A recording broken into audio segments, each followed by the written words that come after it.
Welcome to Business Amplified with host Kevin A. Dunlap. This podcast is for small business owners aiming to amplify their enterprises. Explore strategies to play a bigger game by becoming an author, public speaker, podcast host, or expanding your brand in other ways. Elevate your business on Business Amplified. And welcome back to Business Amplified. This is Kevin Dunlap, your host, and today I have a wonderful person. I cannot wait to start speaking with this lady. Because in our pre-interview, we were just having a great time. We started our interview like 25 minutes ago before we even realized, hey, we should actually start be recording. So I'm going to love having this conversation. So this is that lady that's coming in from Canada. So we got another person from yet another country, and this is Simona. So Simona, welcome to the show. Hello. Thank you so much for having me, Kevin. I'm so excited to be here. Simona, tell us a little bit about yourself. Who are you? What is it that you do? And why is it that you do what you do? Okay, so I am Simona. I live outside of Canada. I live outside of Toronto in Canada, between Niagara Falls and Toronto. There's a little pocket in there, kind of in the Niagara wine country, which I love being out here. It's so peaceful and it's so beautiful. I run a podcast production company called Volt Productions, VOLT, and I really love what I get to do every single day. So I'm a podcast producer and I'm also a podcast host, and we do all kinds of podcasts in the health, wellness, entrepreneur, parenting, and coaching, and like service-based spaces, working primarily with entrepreneurs and help them start their show, bring them from concept all the way to the mic, help them manage their shows, and then that growth strategy and the monetization strategy as well. And, honestly, why I do this work, it really fell into my lap. I started my first podcast, Happiness Happens, back in 2018. And I created that show out of a really hard time in my life. And it came out of a desire to help somebody else feel less alone and to help them feel validated in their thoughts and their perspectives and what they how they want to live their life every day. And that's been still true all these years later, still doing the podcast, that I want, one person to feel less alone when they're listening to the content. And so I brought a lot of that mindset with me to my business as well, helping creators feel empowered in their message and feel confident that they can bring their expertise to the mic in a very significant and a really powerful way, and know that their message belongs in the exact same way as everybody else's does. That, Kevin, it doesn't really matter how many podcasts are out there. There's going to be specific people that are only impacted by you and your message in the exact way that only you can deliver it. So that's my purpose in doing this work. And I'm just grateful that we have this medium in which we can do it through. So you've been doing this happiness podcast for several years now, and what keeps you going? What keeps you motivated to keep doing another season or another episode or even another year on the show? So that's a really good question.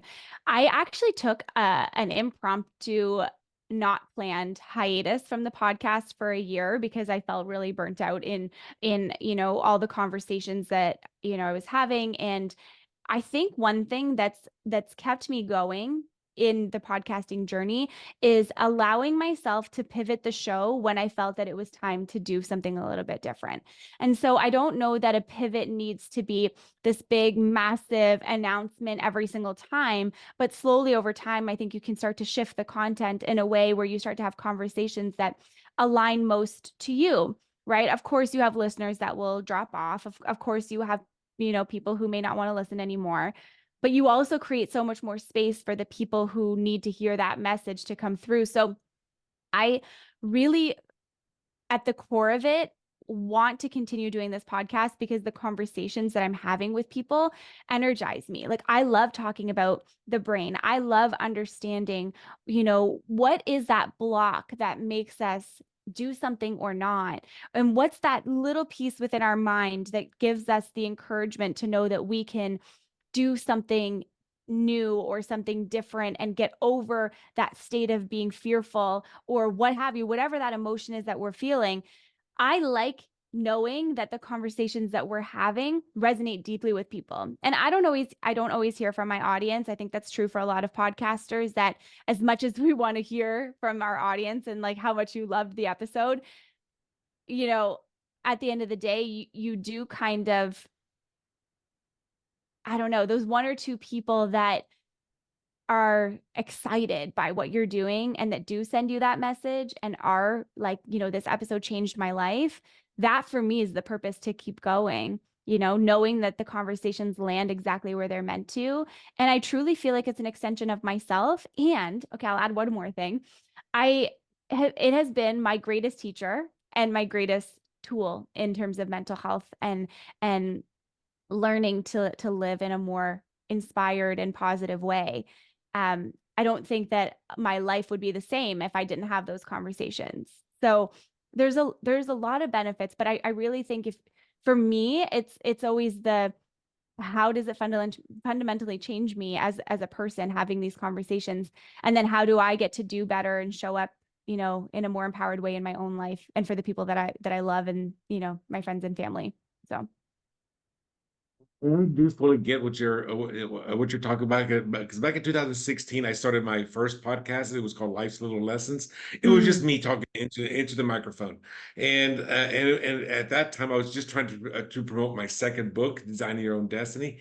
And one thing I learned, and I'm sure you can definitely attest to this, is you have to be consistent. Your mm-hmm. show has to come out on a regular basis. My first podcast, it was extremely inconsistent. I would do 3 shows, take 2 months off, do 1 show. And I think out of Yep. between October 2016 to May of 2017, I think I had 19 shows, but they were in clumps because it was just me talking. So I was running out of material. So I gave it up. And then in September 2017, I was getting ready to go to a conference, and I was out hiking in Las Vegas. That's where I lived at the time. And like, I Yeah. really liked that title, Life's Little Lessons. I deliberately called it that. It had 3 L's in it, so I had the 3 consecutive L. So that Like was that. very deliberate. And I said, I really like this show, and we could learn a lot about that. And then I had Mm, two epiphanies at that time, and I thought, like, how can I have a show and then making sure I don't run out of content?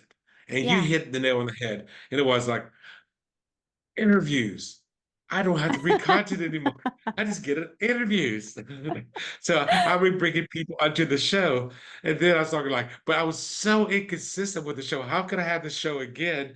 Keeping the same name, but now I'm on a regular basis. And then the second epiphany hit me, like, season 2, the interview-based season. So I that was like, love it that. was huge epiphanies for me. Like, it seems like common sense, because you watch a TV show and they have season 1, they will have season 2, they will have season 3.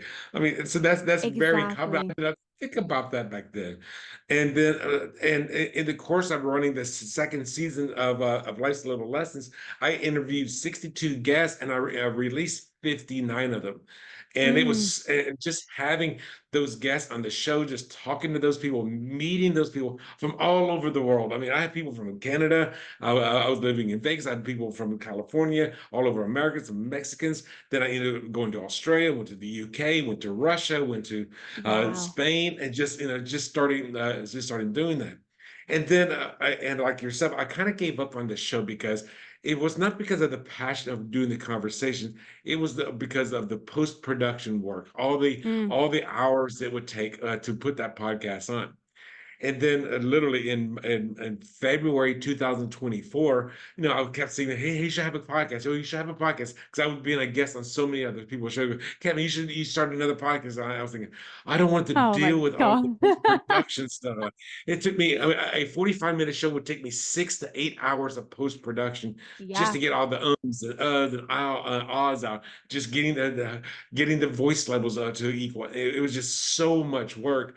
And then I realized there's this thing called AI. artificial intelligence, and AI can do most of that work for you. Now, Simone and I were having this conversation about, about using the script or about other Yeah. AI platforms in which can do the work for you. And then I'm like, if I could take away the post production or most of the post production, I can still enjoy the whole thing of having those conversations, of meeting other people. We know we'll have a 30 or 45-minute conversation and just Yeah.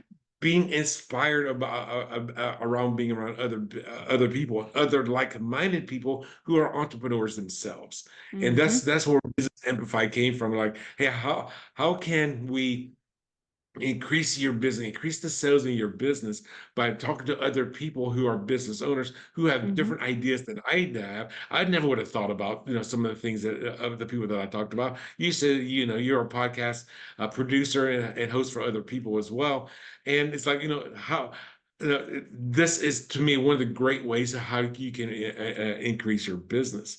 So thank you Oh, for sharing yeah. that with me, because I think we're very like-minded in that way. I think we are. I absolutely think we are. And I think even too on the AI side, I think a lot of people when AI first started, I mean, AI has been around for a long time, right? But I think when it first started making its sort of grand appearance back in 2023, it was it was at first it was like, hold on, how is this going to change the landscape? But I think at the end of the day, I think for myself, as a content creator, as someone who has a podcast and creates content, I always wanted to make sure that I'm finding the simplest ways to do things. And I think a lot of the times we overcomplicate the reality of what the situation actually is. So, when I first started Happiness Happens, that was back in 2018. And it's funny because my podcast was kind of the same idea, if you will, as yours in the beginning. So I used it purely as a personal journal to sort of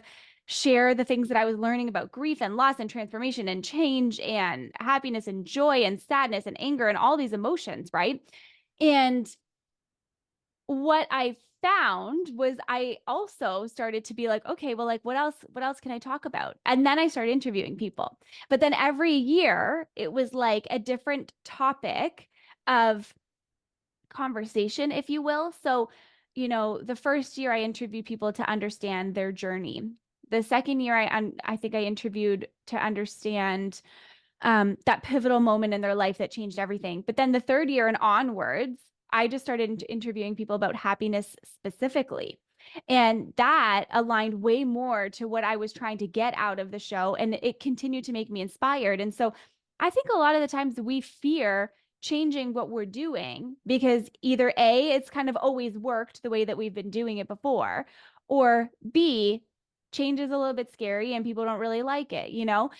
And so I think that embracing something like AI allows you to tap back into your own creativity because you're taking the brain space away from all the menial tasks that you don't want to do. And you're empowering yourself with the tools to allow you to create more. I have two caveats when it comes to AI. The first thing is you want to make sure that the tools that you're using them in a way that is ethical to you. So I don't ever send anything through to AI when I'm creating content for myself or for a client. I'm using their content that's already been recorded. I'm not asking AI to, write my whole podcast episode for me, but I'm taking it and I'm helping it with the post production afterwards. And there's people who will do that. Like you can use it for thought starters, but there's a difference between, in my opinion, using it for thought starters or using it to write everything for you completely. And I think that when you're feeding it your own ideas and your own thoughts, yeah, it's helping you. It's helping you to streamline that process. And like when I first started my show, I did everything by myself. Same thing. It took me like 6 hours a week. Like these tools didn't exist back then. And then my first investment was in the editing of the show because I was like, well, I can save myself at least 2 hours by the editing of it. That's a cost that for me feels worth exploring. And I was working in corporate at the time. I had, fixed income because you get paid what you get paid at your job, right? And so I was working in corporate. And so I feel like I hear all of these things. Like we live in a time right now, Kevin, where every single type of technology is literally at our fingertips. So how are we using it to save ourselves time and how are we using it to save ourselves money? And by that, whatever you are most passionate about, you will find a way to make it work. So if it's that you need $50 an episode to have your show edited for you, you'll find a way to find that $50. You know what I mean? And so I don't know. I just sometimes I don't know. I don't mean this to sound like in a rude way whatsoever, but I think a lot of the times we make a lot of excuses, but it's hard to make excuses when we live in a time that technology is here to help streamline everything that we're doing. Like you don't have to spend that much time and that much money if you don't want to. And that's what we do in my production agency. The same thing. You know, we help people get their time back. We give them their time back by the production work that we're doing for them. And ultimately, they take the brain space that they would spend that 6 to 8 hours doing the production of their show. They spend it on something else that's going to move their business forward in a different way. So well, there's a book out there by Tim Ferriss called the 4-Hour Work Week, and he has an acronym in that book, and in that book he has this acronym called DEAL. So, and if you, I don't know if Simona's, I think she's read the book, but I don't know if she remembers. I haven't. I know the book, but I actually haven't read it. Okay. He has an acronym in there, and this is so true for business owners. So it's the acronym DEAL. So the D in the word deal stands for what can you delegate? What can you have somebody else do? The second the second letter is the word E. What can you eliminate? What can you like? This is not important at all. Let's just go ahead and just get rid of it. It's low priority. We're not going to do it. We're not going to worry about it. The A stands for what can you automate? What can you put on, like say, having VAs, have somebody else do it? That is a form of delegation. Well, what can you have an automation that you don't have to worry about doing it anymore? And then the last letter L stands for liberate. What are you going to do with your time now that you've freed all this time up? So, so in my opinion, if you're as a business owner, as you're trying to grow, you need to be able to start delegating that stuff. Otherwise, you're going to be the bottleneck in your own business. It's so would true. You agree? I absolutely agree with you. I absolutely agree with you. And you know, for me, when I was first starting up the production agency, so I had been freelancing on the side since I launched my podcast because people would ask me, oh, you know, can you edit my show? Where I had a profile on Fiverr. That's how I started the agency, was my profile on Fiverr. And I had, you know, clients that I would edit for and so on, so on. And then when I started launching podcasts for other people, I very quickly realized that, hold on, there's only so much that I can do in a day.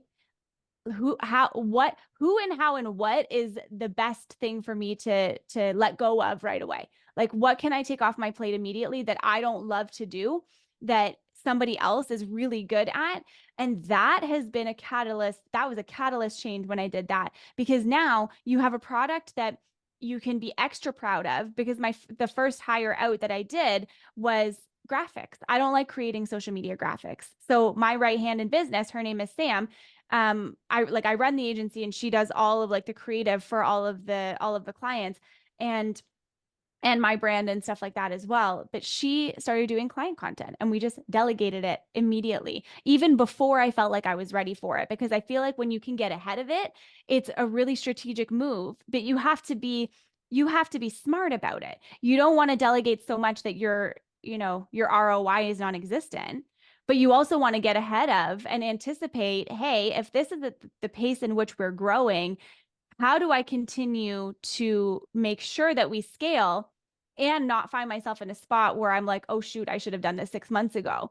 And so like, these are the things that we're in business that I think you need to like lean on your intuition some, because you need to be able to tap into what is coming up next. And I think that like there's no crystal ball, like no one can teach you that. You just have to know it, you know? But I love that idea of delegation. And for me, I'm grateful that it hasn't always been something that has been difficult for me. But the piece that is difficult for me is the liberate side, because I have all this time now and I'm like, oh, well, let me just fill it with more projects. Let me fill it with more clients. Like, let me fill it with more work. And I found myself sitting actually last night, Kevin, I found myself sitting on my couch, and it was like 7:30. And I was like, I don't have any more work to do today. I'm like, that's weird. Cause like, I like to work late at night. So, you know, usually I'll work at night because that's like when I'm most creative. And I was like, well, this feels weird. I'm like, what am I supposed to do with my time now? Like, what am I supposed to do with these hours? And I just enjoyed my night and I did nothing. And I was like, this is this is nice. Like, this is really nice. So I'm working on that liberation piece.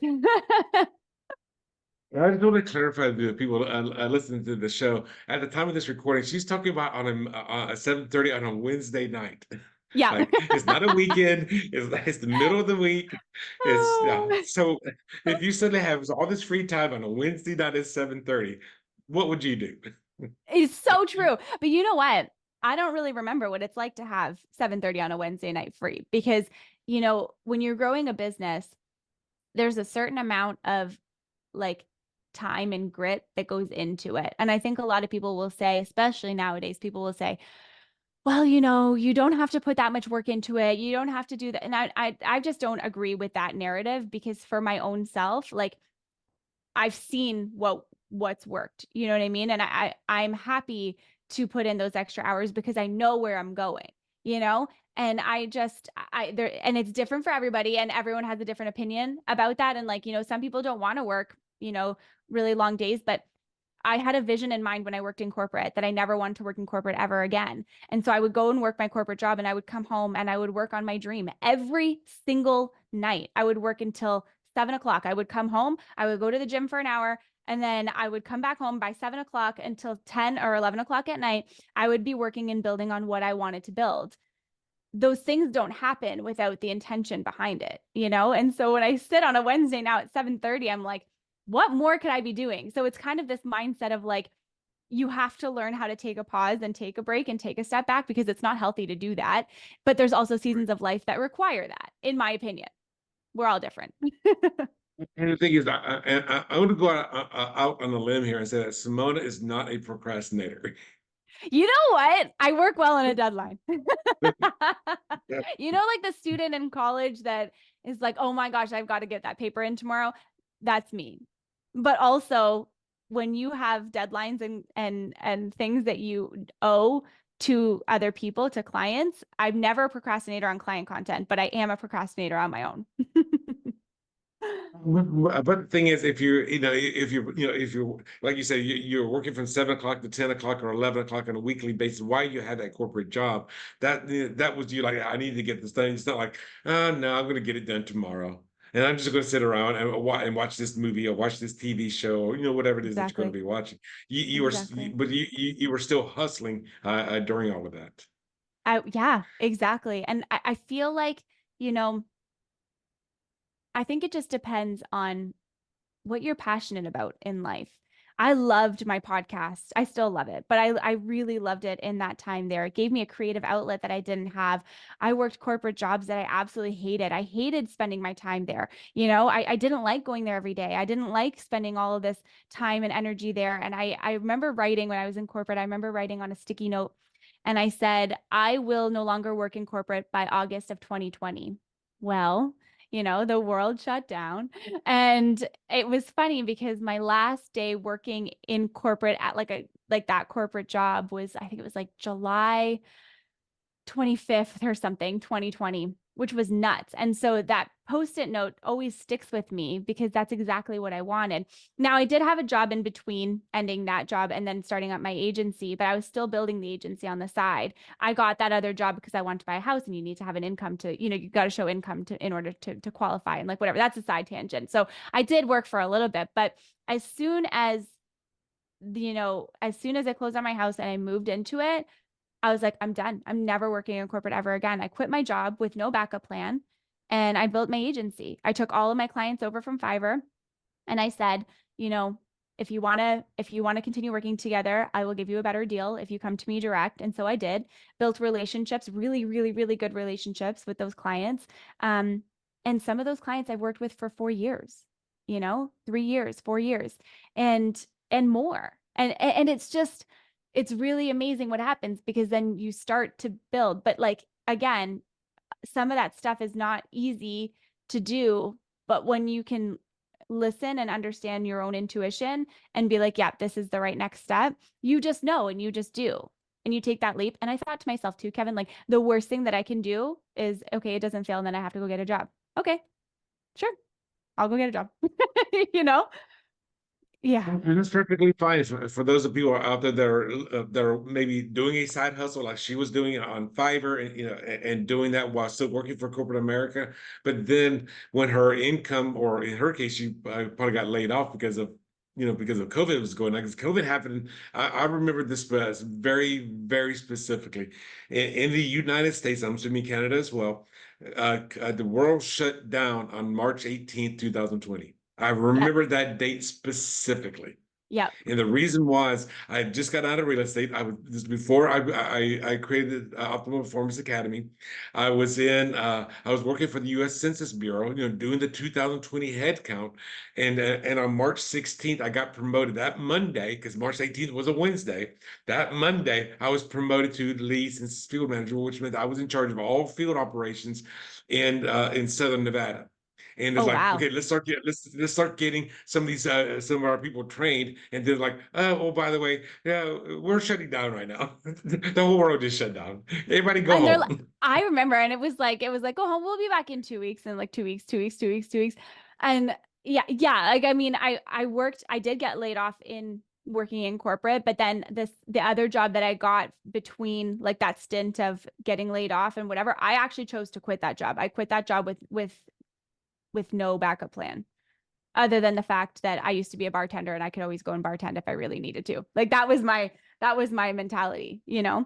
But I will say too, like it doesn't mean that working in corporate is a bad thing. It doesn't mean that having a job and, doing your show as a side hustle is a bad thing. It just depends on the type of life that you want to live, right? Like, as much as what I didn't like about working in corporate was somebody else telling me how I needed to spend my time. That's the piece that I didn't like about it. And I think a lot of people can relate to that. Nobody likes to be told that you can, like, I remember there was one time I got yelled at by a manager who, she yelled at me for taking a walk at lunch. And I was like, no. I was like, that's ridiculous. Like, I want to go for a walk at lunch. And like, that's just nuts to me. But that said, there's a lot of corporate jobs that are really great for people, right? And there's a lot of things that are really great for creators that you do that you want to do. Like, you might have, a family and kids. I don't have kids. So for me, there's no risk, but it doesn't mean that you can't still spend the time doing that thing that you love to do, creating that show in the way that you want to, starting that side hustle, doing a consulting job if you want to. Like, it doesn't mean that you can't have a passion, right? And it doesn't mean you can't have, something creative or an outlet that is special for you. Is just everyone's path is so different, right? So I'm not saying I'm not saying you have to leave your corporate job and start your own business. That's the only way to find happiness in life, because that's definitely not the truth. But it has to be, you have to live it the way that you want to. And one of the things that I say quite frequently to my business clients is that if you've got a full-time corporate job and you're starting your side hustle, whenever your side hustle or your business, whatever you want to call it, your small business, whatever you want to call it, once the income that you're making from that business equals to or exceeds what you're doing for your corporate job, then you can make a decision. Now, I'm not Yeah. going to say what your decision is. Your decision could be, hey, I would do both. I would make double the income. I'm perfectly fine with that. Yep. Another decision could be, you know what? I'm going to go to part-time at my corporate job, or maybe become an independent contractor at my corporate job, and I'm going to focus more on my business. Or it could be, you know what? I'm going to quit my corporate job and then stay and then make my business a full time. The reason I would never say, hey, once your side business equals or exceeds your corporate job, that you have to quit your corporate job. It's like, if you're 6 months away from retirement and you're going to get a great retirement, don't Don't quit. do that. Don't quit. If you got great health benefits for you and your spouse and your kids and stuff like that, don't quit. So Mm-hmm. it is not black and white. It's always going to be a bunch of gray. But Exactly. the thing is, once that business does exceed or equals or exceeds, then you can make a logical decision. I And that's up absolutely for agree. for you to decide. Now, there's Exactly. going to be people like Simona here, and even myself. I mean, I left the corporate world after. I'm not going to tell you what year. So, but and I'm Simona. We have not had this previous conversation. I'm not going to say what year that I quit. That I was downsized in corporate America. But I'm going to tell Ooh. you what I was doing, and then you can guess the year. The Okay. last time I had a full-time corporate, in this case, corporate America or corporate job, I was a computer programmer. I was working on a Okay. project called Y2K. You Oh, guessed the year. wow. Hold on. Was this pre Y2K or after? A pre Y2K. That's the 90s. That's 99. Okay, I said it myself right Wow. there. Wow. But like you say, you got fired for whatever. I got fired because they could not. I finished one gig. They could not find me another subcontracting job, so they let me go. And Which they is downsized so me in what I thought was crazy. a very negative way. And I decided, you know what? I'm never going to work full time for corporate America. Mm-hmm.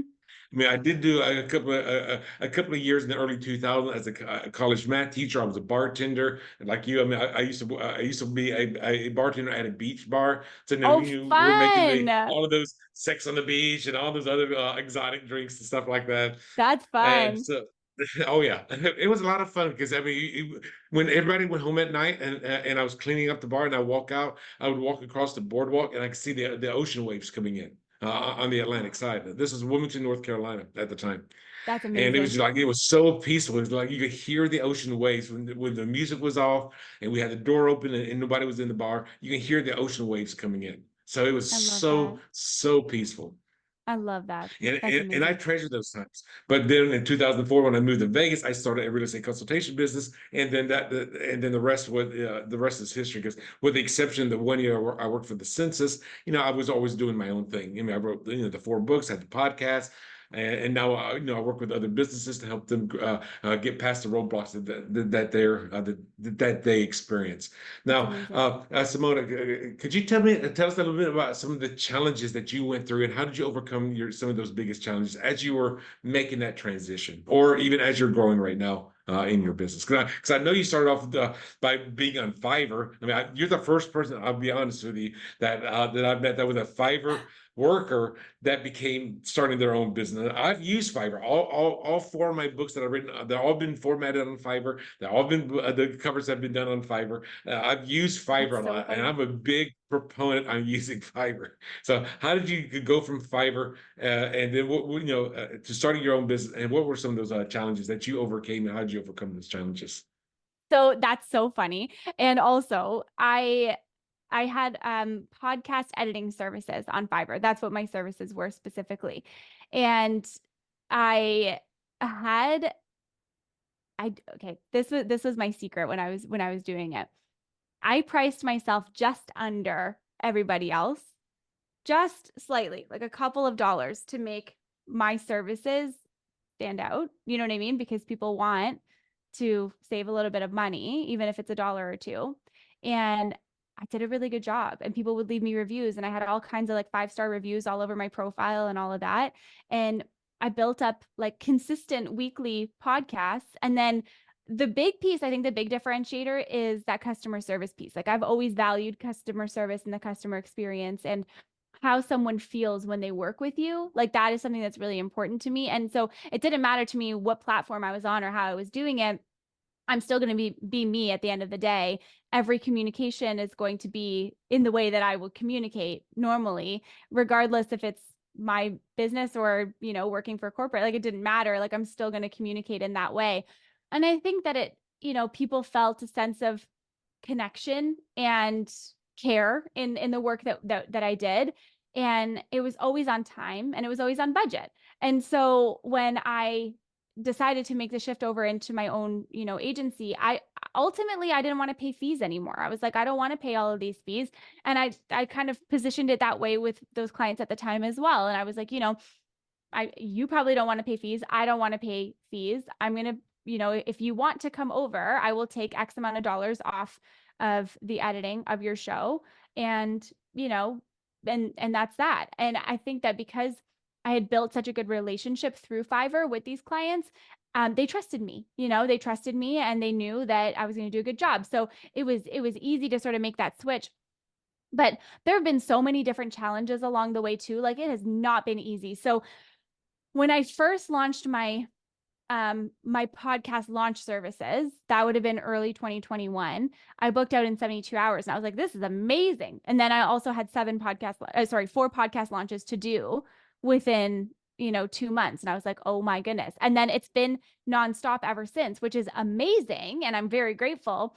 And also the challenge comes with balancing client load, balancing expectations, making sure that my team feels rested and they feel supported, and also making sure that the client work is getting done on time and on budget. And then on the flip side of that, I would say, 2023 was a very challenging year in particular. I went through a separation and divorce in that year. And my business, sometimes I even think, how did I keep that business afloat? And it's because my team helped me so much in doing that. And that was a very challenging year, like going through something that is changing your entire life, figuring out, how am I going to pay for all of my bills alone? Like, there's been a lot of like personal challenges that, that were like, that had worried me at the time. But then I thought to myself, I've never let myself down before. And then again, that same mentality of, if worse comes to worse and I need to go back to a bar and be a bartender, then I will. And knowing that we have options and that we can create our life the way that we want to, because we have options and ways to do that, it doesn't diminish how challenging something is, but it helps alleviate the stress of feeling like it's never going to be enough, or like we're not going to be able to do it, or we're not going to be able to make it. So I would say, like, in terms of like, if I were to narrow down the challenges, it would be, managing client expectations, but making sure that their experience is one that I'm proud of. That's really important to me. I have very high standards for myself, and I have very high standards for the work that we do. And that's what makes us really good at what we do. And also, it's an internal battle, internal challenge of, knowing that nothing is ever going to be perfect. Doesn't exist, but you can push the envelope and try new things. And I don't know. So I kind of digress there, but yeah, I would say like the client experience side is something that's always been a challenge for me, not in a way that we're not able to do it, but in a way that I always want to exceed in that mindset. And then like just anything that happens in your personal life directly feeds into your life and your business. I mean, if you have a corporate job, like even if you go through something really hard in life, you have that safety behind you that as long as I show up every single day and I do a good job, I'm still going to get my paycheck. But it doesn't work like that in business. Not when the market changes, not when the world changes, not when people aren't making as much money as they used to before, not when the government decides to do whatever it's going to do. Like all of these economic changes, like all of these different things impact business. And so that's where my mindset lives in terms of challenges all day long. I'm like, okay, what's going to happen today? But then also it's like, how do I keep my blinders on to make sure that I don't let those things derail what I want to create? Does that answer the question? That's good. So, like, just give everything in a nutshell that you shared so far. You started small, by working on Fiverr. That's where you started getting your client base. Then Yep. you decided to take some risk and to go out on your own. And you also had the foresight to have a team in place, but you Mm-hmm. also have a contingency plan in place as well in case things don't go the way that you want. Yeah, exactly. Exactly. Way easier when So you sum listen, it up I can that way. always go back to becoming a bartender or even a cocktail server. You can always go back to doing that if you needed to, but that was just a contingency plan. Or it could even be you know what, I'm going to do this for the next 2 months just to get past these little issues until I can start building my team even better. And then also Exactly. you were saying to provide above and beyond customer service. Exactly. And Is then of one of course, the things client that I've retention. heard That's somebody important too, say right? is under promise and over deliver. But Yep. your under promise, it still exceeds what somebody else would do. Exactly. Exactly. And I think the other piece too is just like client retention, just based off of the way that the economy is, right? Like if a client's business isn't making them money, because it's not my job to make them money in their business, right? Like we're doing the podcast production. I'm not a business consultant at the end of the day, but of course, I want to make sure that their podcast strategy is aligning to whatever it is that they're trying to do in their business. And then of course that can look like, Simona, like we just didn't hit the numbers. Like we have to either stop the show or pause the show, take the show in house and all that. And so the challenge of making sure that, we're always operating at the same level. I'm a firm believer in, like, one door closes, another one opens.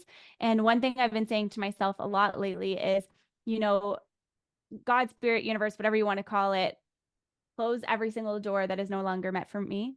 Close it fast, close it now, and then open up every single door just as quickly, every single new door just as quickly.